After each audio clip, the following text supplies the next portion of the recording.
नमस्कार, सुप्रभात। स्वागत है आप सभी का। मैं हूं आपके साथ अमृता चौरसिया।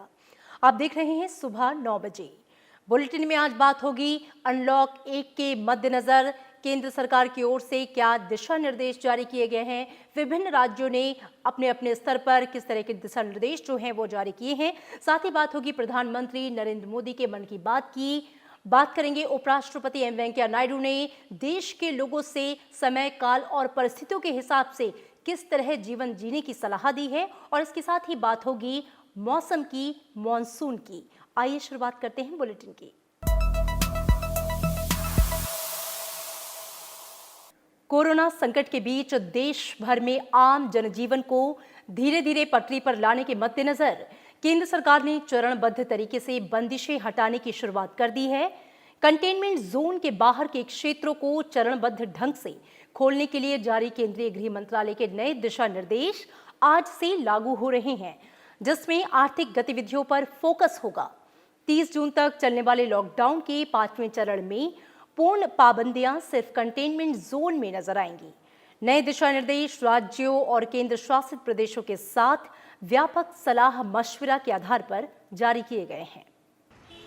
केंद्र सरकार ने देश को चरणबद्ध तरीके से फिर से खोलने की शुरुआत कर दी है। केंद्रीय गृह मंत्रालय ने अनलॉक 1 के नाम से 30 जून तक के लिए नए दिशा निर्देश जारी किए हैं। लॉकडाउन सिर्फ कंटेनमेंट जोन तक ही सीमित है। इसके अलावा पूरे देश में प्रतिबंधों को 3 चरणों में हटाने का खाका पेश किया गया है। हालांकि देश भर में रात 9 बजे से सुबह 5 बजे तक कर्फ्यू रहेगा। इस दौरान आवश्यक सेवाओं से जुड़े लोगों के अलावा अन्य लोगों के बाहर निकलने पर पाबंदी होगी। 1 जून यानी आज से राज्य के भीतर या राज्यों के बीच लोगों की आवाजाही या सामानों के परिवहन पर किसी तरह की पाबंदी नहीं होगी और इसके लिए कोई अनुमति या परमिट लेने की आवश्यकता नहीं होगी।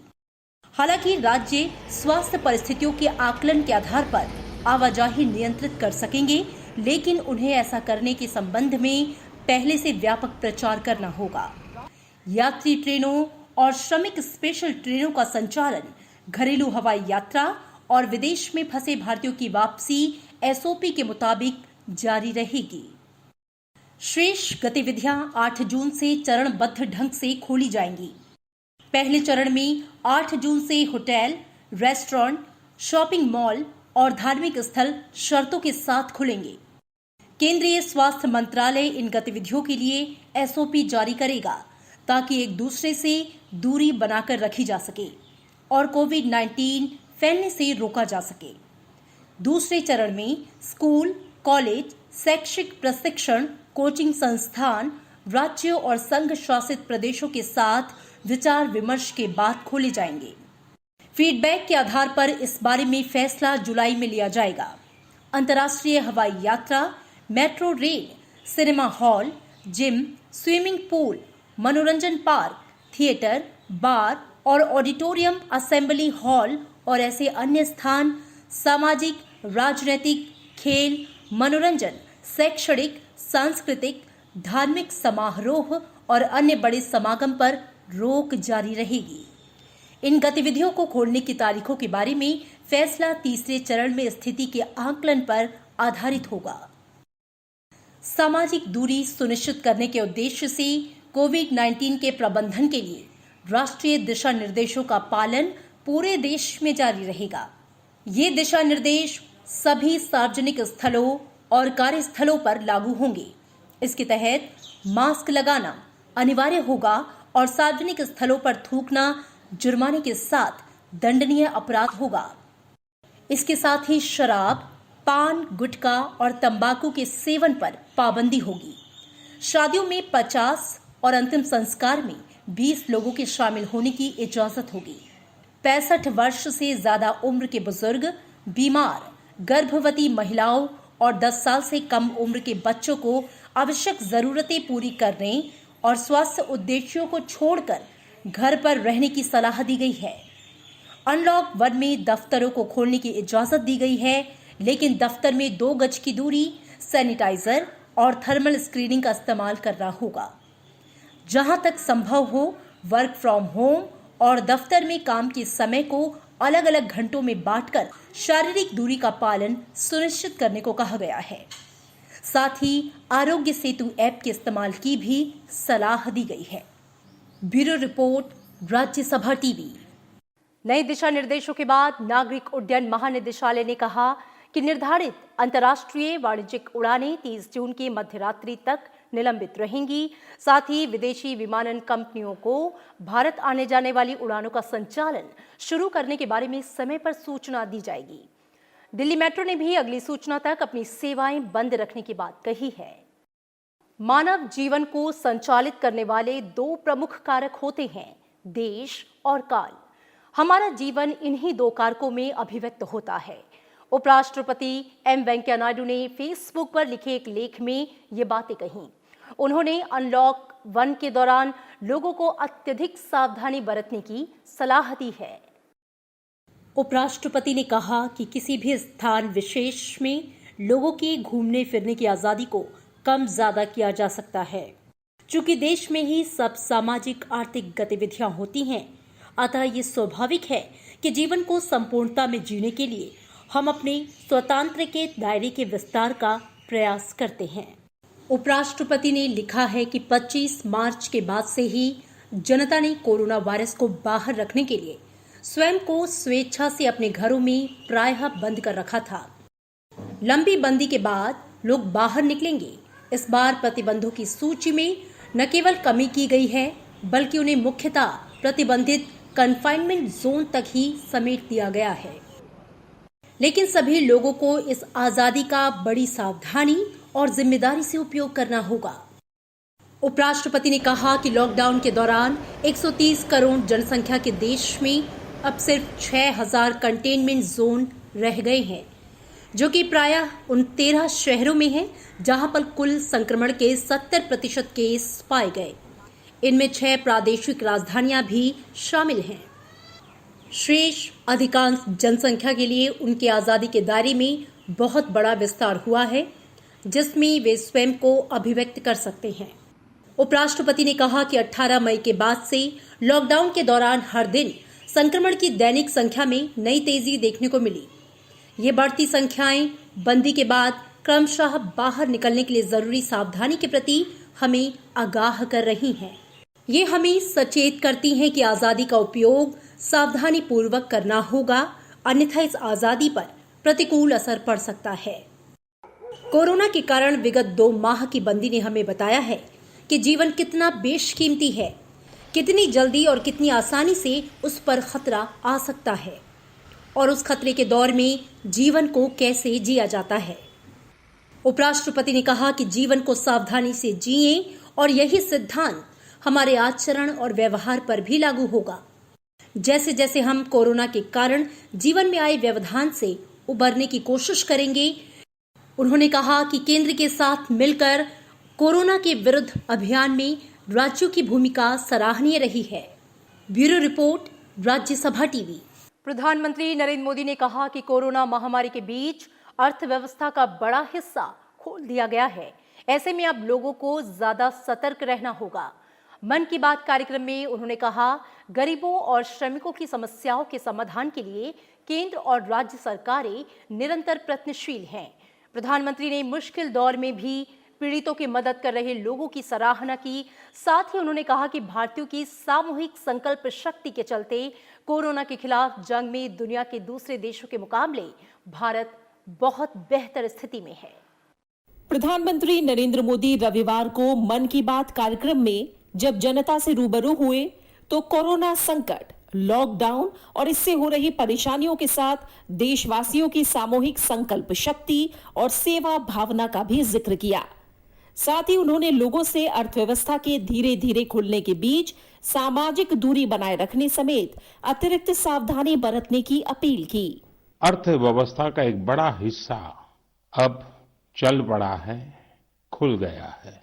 ऐसे में हमें और ज्यादा सतर्क रहने की आवश्यकता है।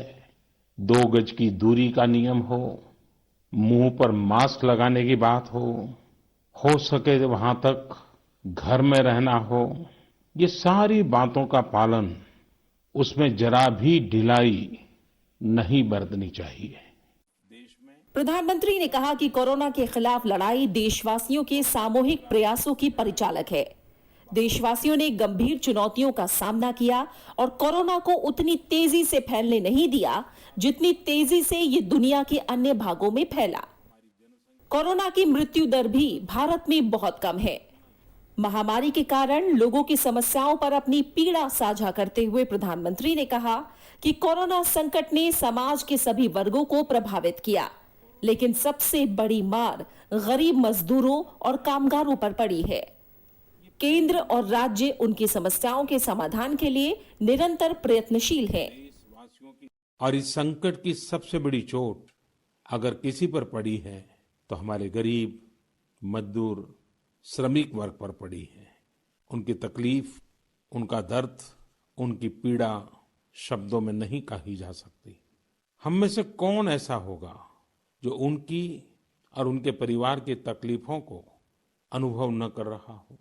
हम सब मिलकर इस तकलीफ को, इस पीड़ा को बांटने का प्रयास कर रहे हैं।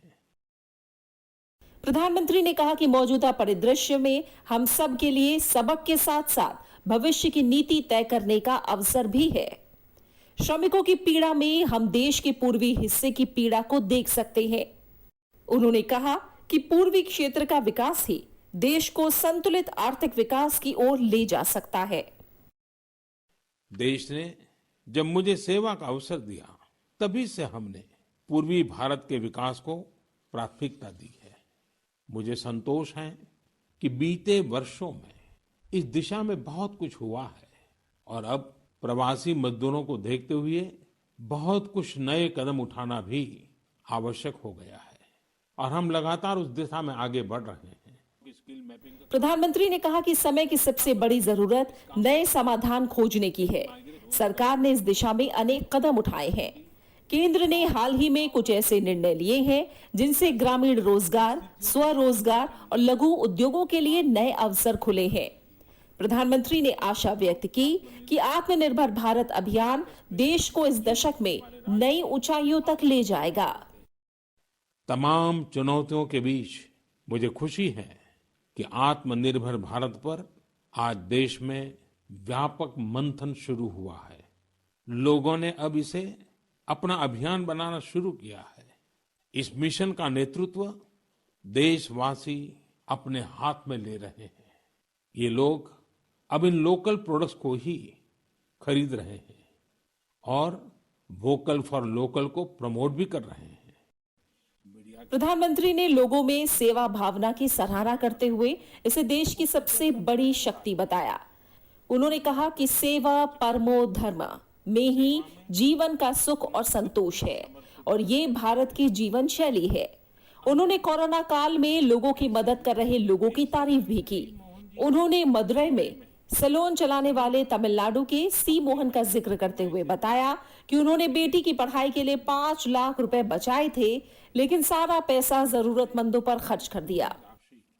अगरतला में ठेला चलाने वाले गौतम दास जी अपनी जमा पूंजी से लोगों को खाना खिला रहे हैं। पठानकोट के दिव्यांग भाई राजू अब तक 3000 से ज्यादा मास्क बनवाकर बांट चुके हैं और 100 परिवारों के लिए खाने का राशन भी जुटाया है। प्रधानमंत्री ने कहा कि देश के सभी हिस्सों से महिला स्वयं सहायता समूहों के शानदार कार्यों की भी सैकड़ों गाथाएं सामने आ रही हैं। Bureau report, Rajya Sabha TV. प्रधानमंत्री नरेंद्र मोदी ने कहा कि कोरोना के खिलाफ लड़ाई में गांवों से लेकर शहरों तक इनोवेशन दिखाई दे रहा है। मन की बात कार्यक्रम में उन्होंने कहा कि कोरोना के वैक्सीन को लेकर दुनिया की नजर भारत पर है। उन्होंने ये भी कहा कि दुनिया के बड़े नेताओं को ये लगता है कि कोरोना से जंग में योग और आयुर्वेद अहम भूमिका अदा कर सकता है। मन की बात कार्यक्रम में प्रधानमंत्री नरेंद्र मोदी ने कहा कि संकट की इस घड़ी में गांव से लेकर शहरों तक, छोटे व्यापारियों से स्टार्टअप तक नए इनोवेशन कर रहे हैं। उन्होंने कहा कि किसी भी परिस्थिति को बदलने के लिए इच्छा शक्ति के साथ ही बहुत कुछ इनोवेशन पर भी निर्भर करता है। बहुत प्रभावी तरीके से काम कर रही है। हमारी लैब्स में जो काम हो रहा है उस पर तो दुनिया भर की नजर है और हम सबकी आशा भी। किसी भी परिस्थिति को बदलने के लिए इच्छा शक्ति के साथ ही बहुत कुछ इनोवेशन पर भी निर्भर करता है। हजारों सालों की मानव जात की यात्रा लगातार इनोवेशन से ही इतने आधुनिक दौर में पहुंची है। इसलिए इस महामारी पर जीत के लिए हमारी ये विशेष इनोवेशंस भी बहुत बड़ा आधार है। प्रधानमंत्री ने कोरोना वायरस से मुकाबला करने के लिए योग और आयुर्वेद को अहम बताया। उन्होंने कहा कि हरिद्वार से लेकर हॉलीवुड तक लाखों लोगों ने कोरोना संकट के बीच योग पर गंभीरता से ध्यान दिया है। 21 जून को अंतर्राष्ट्रीय योग दिवस का जिक्र करते हुए उन्होंने लोगों से आयुष मंत्रालय की माय लाइफ माय योगा अंतर्राष्ट्रीय वीडियो ब्लॉग प्रतियोगिता में हिस्सा लेने की भी अपील की। मैं एक सीक्रेट जरूर आज बताना चाहूंगा।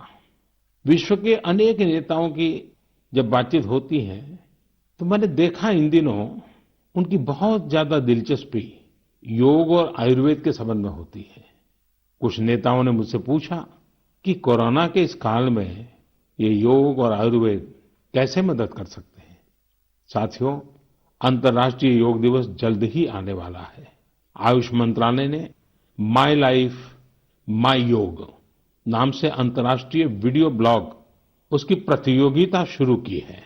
मेरा आपसे अनुरोध है, आप सभी इस प्रतियोगिता में अवश्य भाग लें और इस नए तरीके से अंतर्राष्ट्रीय योग दिवस में आप हिस्सेदार बनिए। प्रधानमंत्री ने 5 जून को मनाए जाने वाले पर्यावरण दिवस का उल्लेख भी किया, जिसकी इस साल की थीम जैव विविधता है।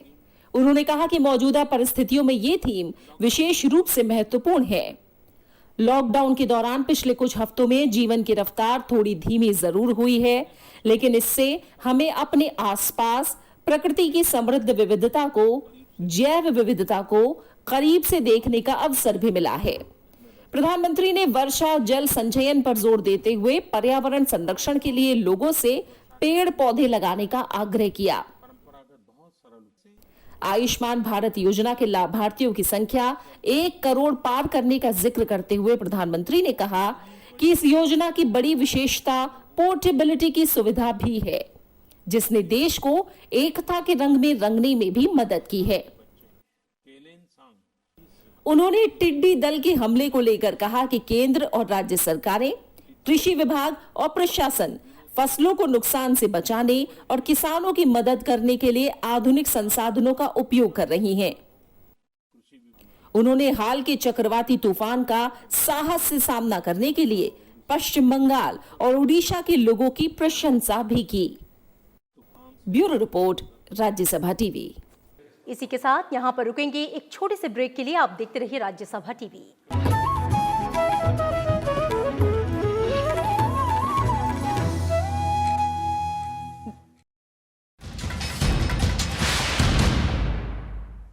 भीड़भाड़ वाले इलाकों में ना जाएं। धार्मिक, सांस्कृतिक, मनोरंजन, शैक्षणिक आयोजन से लेकर खेलकूद की गतिविधियों से दूर रहें। संभव हो तो वर्क एट होम करें। काम के दौरान सहकर्मियों से 1 मीटर की दूरी बनाएं और गैर जरूरी यात्राओं से बचें।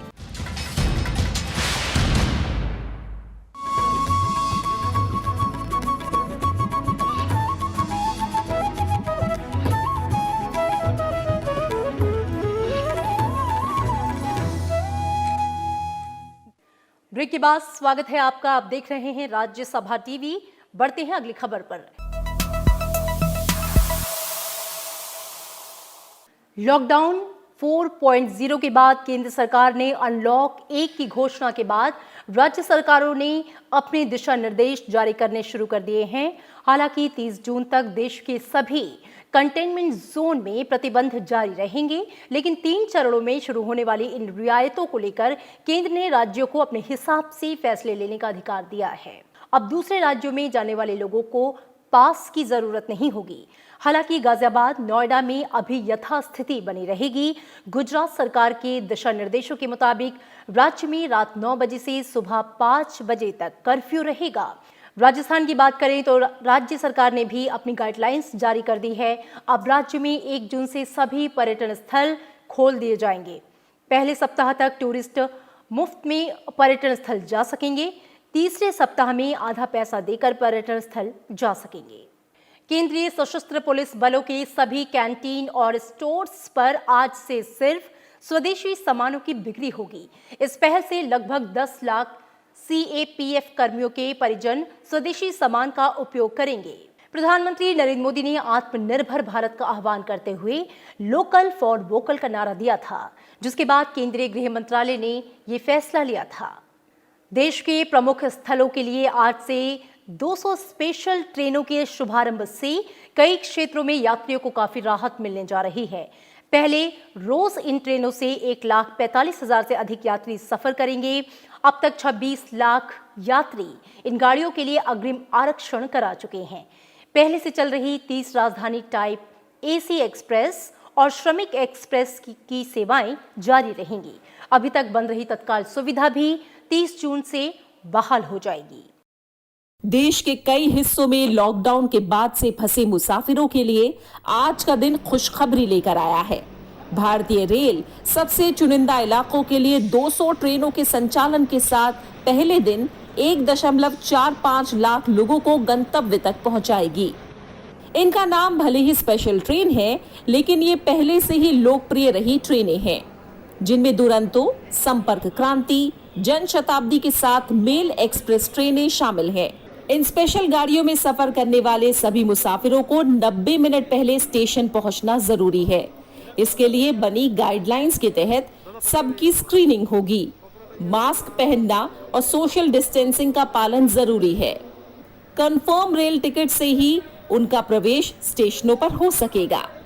अगर किसी में कोरोना का लक्षण मिला तो वो यात्रा नहीं कर सकेंगे, लेकिन उन्हें पूरा रिफंड मिलेगा। भारतीय रेल ने मुसाफिरों को इन सुविधाओं को देने के साथ कई और पहल भी की है, लेकिन ये अपील भी की है कि पहले ही गंभीर बीमारियों से ग्रस्त लोग, गर्भवती महिलाएं और बुजुर्ग बहुत जरूरी होने पर ही यात्रा करें। लेकिन इन रेलगाड़ियों के चलने से देश के कई हिस्सों में फंसे मुसाफिरों को अपने ठिकानों तक पहुंचने में बहुत राहत मिलेगी। अरविंद कुमार सिंह के साथ ब्यूरो रिपोर्ट, राज्यसभा टीवी। विदेश मंत्रालय वंदे भारत मिशन के तहत देश भर में भारतीय उच्चायोगों और दूतावासों के प्रयासों में तालमेल कायम कर रहा है। अब तक करीब 40,000 भारतीयों को 230 से अधिक उड़ानों और समुद्री जहाजों से स्वदेश लाया गया है। इसके अलावा 154 देशों को कोविड-19 महामारी से संबंधित चिकित्सा सहायता भी भेजी गई और त्वरित कार्रवाई दल तैनात किए गए। वंदे भारत मिशन के तहत खाड़ी देशों से 2,200 से अधिक भारतीय नागरिकों को विशेष उड़ानों से स्वदेश लाया जा रहा है।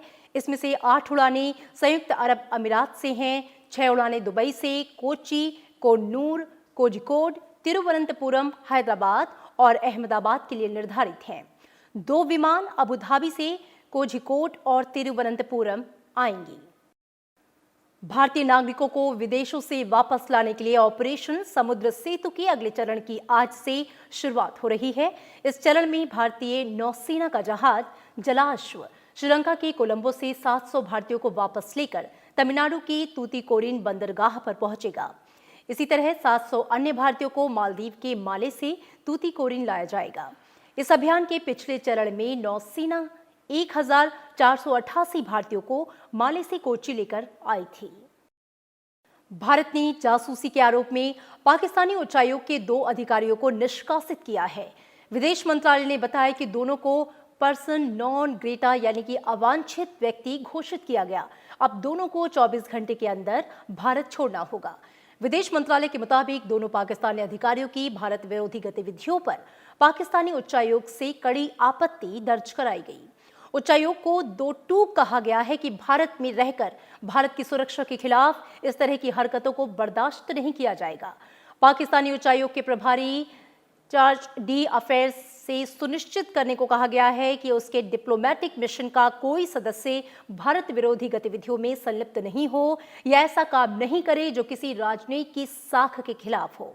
अमेरिका के राष्ट्रपति डोनाल्ड ट्रंप ने विकसित देशों के समूह G7 की बैठक को सितंबर तक स्थगित करने का ऐलान करते हुए समूह की सदस्यता का विस्तार किए जाने की बात कही है।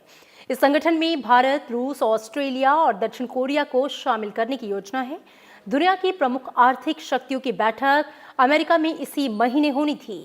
G7 दुनिया की सबसे बड़ी और संपन्न अर्थव्यवस्थाओं वाले 7 देशों का मंच है।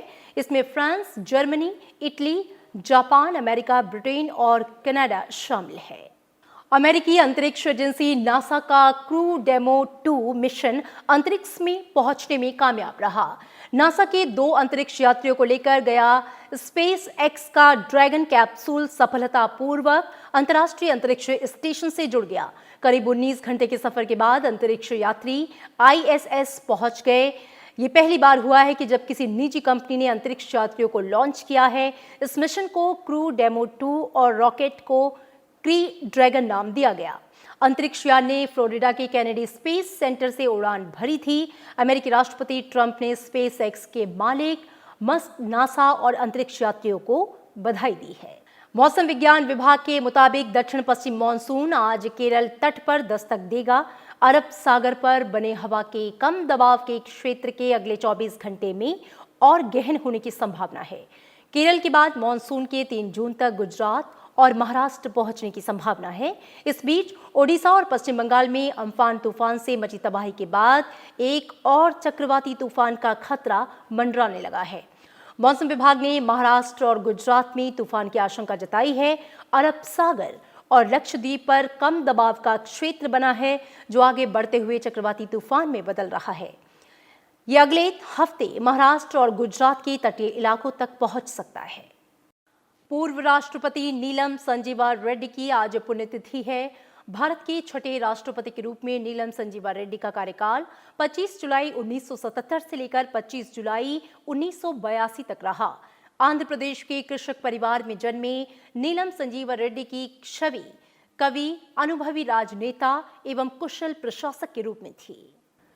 विश्व दुग्ध दिवस के मौके पर उपराष्ट्रपति एम वेंकैया नायडू ने शुभकामनाएं देते हुए कहा है कि ये दिन विश्व में डेयरी क्षेत्र की सफलता का उत्सव है। विश्व भर में दुग्ध परंपरागत रूप से हमारे आहार का महत्वपूर्ण अंग रहा है। आज भारत विश्व का सबसे बड़ा दुग्ध उत्पादक देश है और डेयरी क्षेत्र की हमारी ग्रामीण की अर्थव्यवस्था में महत्वपूर्ण भूमिका निभाता है। उपराष्ट्रपति ने कहा कि अमूल जैसे सफल सहकारी उद्यमों से न केवल किसानों की आय में वृद्धि हुई, बल्कि देश की पोषण सुरक्षा भी सुनिश्चित हुई है। और इसी के साथ फिलहाल इस बुलेटिन में इतना ही। आप देखते रहिए राज्यसभा टीवी। मुझे दीजिए इजाजत। नमस्कार।